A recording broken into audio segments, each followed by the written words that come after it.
Greetings, it's Philip Bateman here from the Smarter Impact Show. I'm the founder of Bravo Charlie as well. And I'm here with Jennifer Fraser, the founder of Bullied Brain. And you can find more about that at bulliedbrain.com, which is also the name of her upcoming book. So Jennifer, pleasure to have you here. And can you tell us about bullying in the brain? What's your mission in the world? Well, that is a very big question. What happened was just by circumstance, I got pulled into a situation at an independent school in Canada. And it turned out that teachers were being highly abusive with students. So a lot of name calling and grabbing and yelling in the face and just classic bullying behaviors, basically, except that it was adults to children and adults in positions of enormous power and influence. And I launched onto a journey, basically, of trying to figure out how this can happen in the 21st century and why it's not understood that the impacts are so incredibly significant, so damaging. So basically, I have a PhD in comparative literature. I'm an author. I'm an award-winning educator. And when I need to solve a problem or figure something out, I don't sort of reach out and see what the belief system is of the culture and the society. I do research. So I ended up researching the laws. I researched psychology. I researched psychiatry. I researched pedagogy and tried to figure out, why do we still have this kind of issue with the very harmful effects of bullying in our culture? And then I hit the neuroscience, and that changed everything for me. And tell me more. I think we're at a place, a turning point in society. I think we have an incredible opportunity ahead of us. And the quicker we move with it, the better, because there is somehow an impasse that's happening whereby the knowledge that the neuroscientific community have, our leading scientists, this is replicated, peer-reviewed, extensive. It's 2-3 decades of incredibly important research. It is somehow not impacting or shaping policy around how we raise and educate and coach our children. And so unwittingly, because we know almost nothing about the brain, we are not educated about our brains. We don't know how to keep them fit and healthy. We don't know how to protect them from harm. We actually act most of the time as if they do not exist. This is leading our society down a very dangerous and very destructive path. And the brilliant, exciting thing about it is, it's not hard to turn that around, but we've got to get engaged. We have to work together. Governments have to take charge, and we have to make change. Yeah, beautifully said. And my understanding is that's why you're involved with the Stronger Brains program. Well, so I've been doing years and years of research as I've been writing my book. And the title of the book is The Bullied Brain, How to Heal Your Scars and Restore Your Health. And so I did all the research into how incredibly important physical fitness is for the brain. I looked at the research into mindfulness and how mindfulness is transformative for brain health. But I just couldn't quite get to the place where beyond physical fitness, beyond mindfulness, beyond positive psychology, we could actually do really hands-on, evidence-based, shown to be highly successful training for brains that made them resilient, made them stronger, made them recover from traumas, until I encountered Stronger Brains. And then when I met Wendy Hay, when I met Dr. Michael Merznick, I knew that that was the absolute critical change that we needed to make happen. And so I've been working alongside them to the most intense capacity I can manifest as an author and a speaker and educator, because I believe that's the answer. I really do. So I interviewed Wendy Hay for the central chapter in the book. So the book, it's a pretty tough book to read because it's what all forms of emotional, physical, and sexual abuse do to children's brains. And that's tough reading. There's no doubt about it. It's serious and we all have to read it. But the truth of it is, it's not hard to recover the brain. The brain, like the body, is as miraculous at healing. It's incredible. And it's just that we don't know how to do it. And because it's in our skull and we can't see it, we ignore it. So yes, Stronger Brains, I think, is the game changer, along with other educators like Sir Ainsley Green. And it's so effective that Canadian Mental Health Association is in negotiations with us to put their organizational weight behind our funding applications to the government, because they believe as well every Canadian child deserves to have a stronger brain. So what is it you would like to tell me about the difference between our bodies and our brains and how we are all really fit and have no idea what our brains are doing?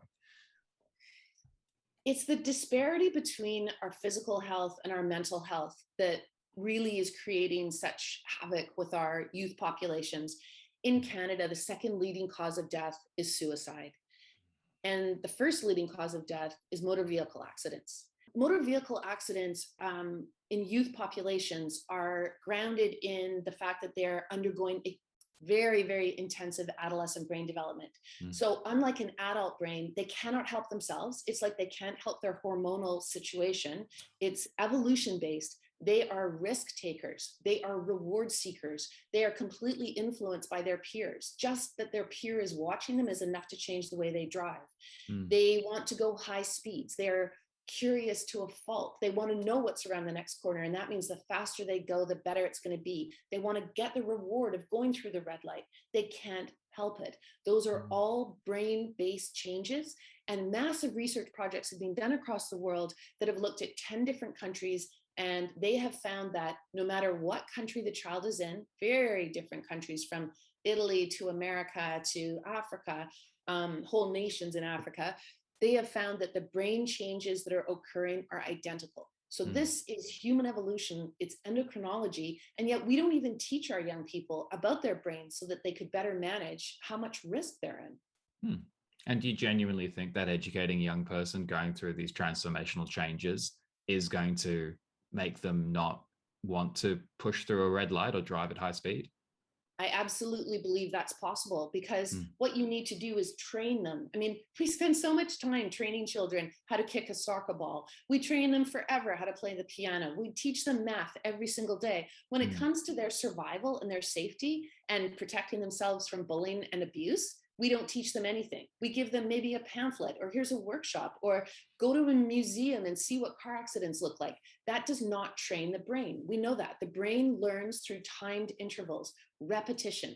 So Dr. John Medina says, you have to repeat to remember, and you have to remember to repeat.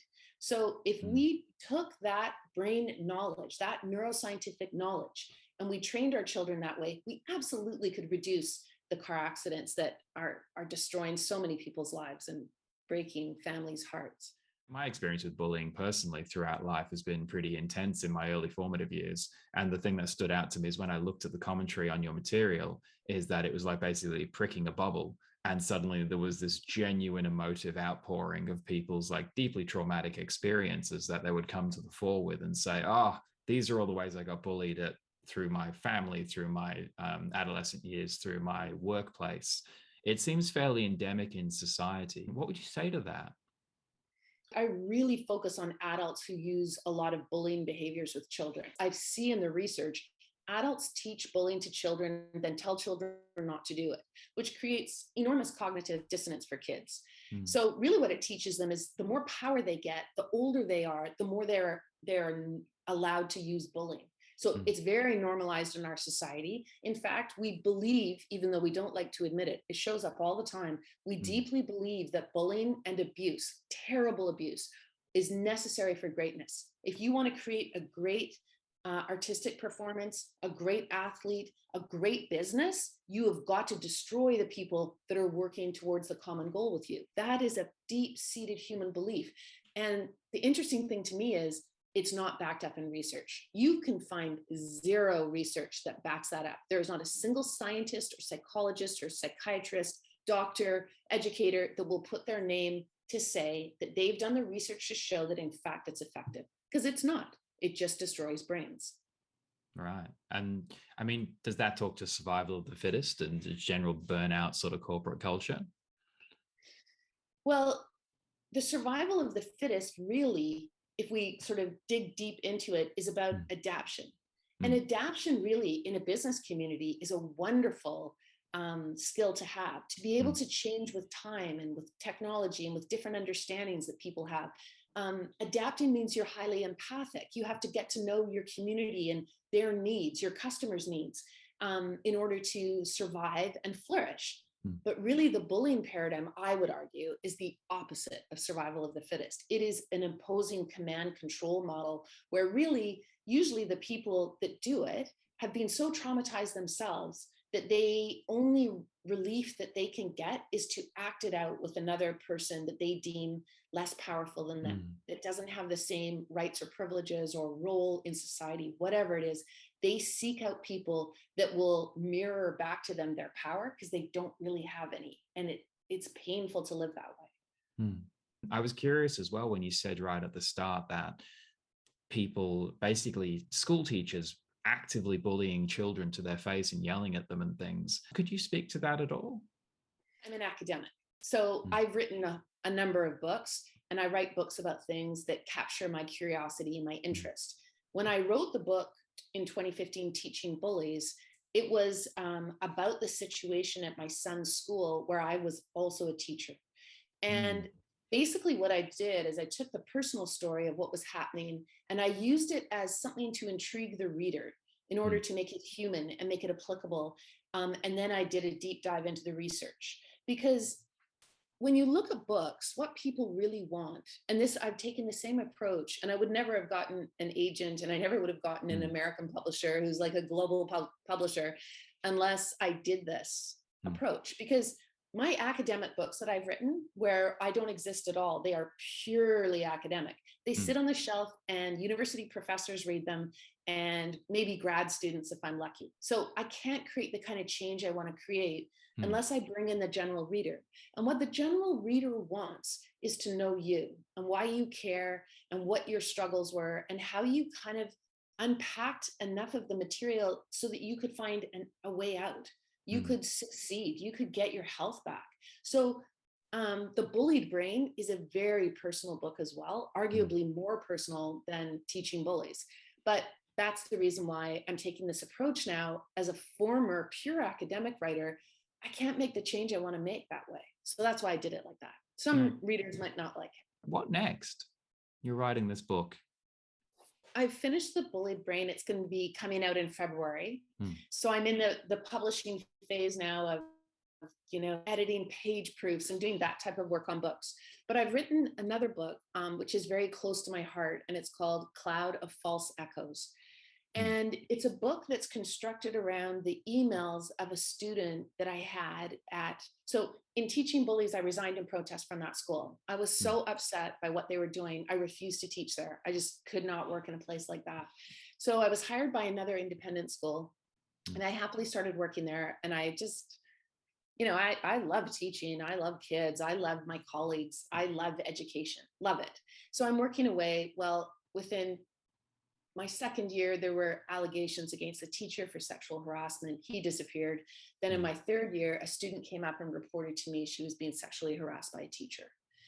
So this was in 2015, October the 1st. Hmm. And I did all the things we have to do as teachers. I said that we had to report, that I had legal duty to report. And she was desperate not to have this reported, but she obviously needed help. It was a very serious situation. So, anyways, that was the beginning of this book, The Cloud of False Echoes. And what I did was for a year and a half, well, really 2 years, I worked very closely with her to help her. And I was brought right into the heart of the system. I mean, I'd seen it in Teaching Bullies, but Hmm. it's really remarkable when you start to work with the empowered authorities in child abuse. I mean, all of us should be asking the question, why is child abuse so rampant? Why can't we stop it? Why don't our laws stop it? Why don't we rehabilitate individuals who demonstrate early on very abusive behaviors? Why do we victim blame and pass the trash and like these horrendous terms that really show you that our system fails miserably when it comes to child abuse? So Hmm. I'm sorry to report, in this book, I watched them slowly but surely dismantle this girl. And I have all the emails she wrote me for a year and a half leading up to the day that she killed herself. And I want everyone to know what she went through and how the system treated her and how she experienced it, because Hmm. I think that'll bring change. Hmm. You said why is a series of questions. You must have seen the systemic failure. What do you think is the answer or answers? What I've learned in educating kids and young adults for 20 years, we do not diagnose mental health problems Mm. until it's way too late. And then we leave many of them untreated because we don't have a strategy. We don't really know what to do. Mm. So if we continue ignoring the brain, we are going to continue in a situation whereby we quickly diagnose symptoms in the body long before the person is in a desperate state, and we treat those bodily issues with everything that we've got, the most up-to-date high level resources we Western countries can muster. Mm. My big question is, why do we not have the same parity with the brain? The brain is the most important organ in the body, and we do not diagnose early enough, and we do not treat it. And these are game changers. This is where Stronger Brains is going to change the world. I truly believe, and I know that sounds like a very hopeful statement, but it's not. It's grounded in science. And when Mm. something has that level of evidence behind it, then you can get behind it too and understand just the kind of impact it's going to have. And just for our listeners, Stronger Brains is the reason you and I are talking today, which is the essence of neuroplasticity to rewire the brain of children who have experienced trauma and bring them out of toxic stress. Could you give us a little synopsis of Stronger Brains and from your perspective and experience? Well, at the end of, so I did a TEDx talk on what happened to my student. And I talked about the fact, just it's kind of a furious talk, but it's about how could we not be looking at the brain of a child with suicidal ideation? Why are we not examining what needs to be healed and treated and repaired and strengthened in that brain? And we don't. And so that TEDx talk ended. And then over time in my research, I discovered Stronger Brains. And Stronger Brains is exactly going into the brains of children who are traumatized, all children's brains and all people's brains. They are going in with neuroscientific knowledge and neuroscientific assessments. They are finding out exactly where the deficits are in the brain, the weak spots, the parts that aren't working properly. And then they target it with online, gamified, brilliant, neuroscientifically designed training. Hmm. Well said. And so there's one thing you wanted people out there in the world to know about your upcoming book. What would you tell them? I think The Bullied Brain is the kind of book, when you read it, you instantly feel like there's 10 people that you want to give it to, because it's about how we as a society have to work together to make a paradigm shift or a framework shift. We have to stop living in a normalized bullying and abuse environment that way too many of us, I would argue the majority of us, participate in. We're either the bully because we have our own trauma, we are the bullied, we are the bystander, we are the whistleblower, we are the once bullied who becomes a virulent bully, etc. All of us are trapped in this paradigm. And the fact is, it's outdated. It ignores the brain. It doesn't understand brain trauma. If we change into a new paradigm, what I call the neuro paradigm, which is brain informed, which gets us really excited about our brains, working with our brains, understanding how to keep them healthy. We all go to the gym, we all go jogging, we all try to stop watching Netflix and keep our bodies healthy. Why? Because it gives us great quality of life. We look good, we feel good, we're stronger, we're more resilient. All of us need to do that same kind of fitness training with our brains. It's accessible. We can do it. And I just want to get the word out with the Bullied Brain, because I think we can heal. Wonderful. And if there's one thing you wanted people in the world to know about the Stronger Brains program, what would you say? I think that Stronger Brains is the greatest opportunity we've been given in the 21st century to change the way in which we structure our society, the way in which we understand the brain-body relationship, the way in which we learn how to create brain fitness, thereby making more resilient, more healthy, more competent and high-performing people in our society. Every single one of us can change our brains, but it is our duty to take the knowledge that we have and change the brains of our children to make them healthier and happier and stronger. Jennifer, it's been a real pleasure talking to you. And I really wish you great success with the Bullied Brain. And I'm sure you and I are going to be talking more in the future as the Stronger Brains work rolls out. So thank you very much. And bulliedbrain.com, I believe. That's exactly the website. Thank you so much, Philip. It was a pleasure talking to you. Great. Thank you.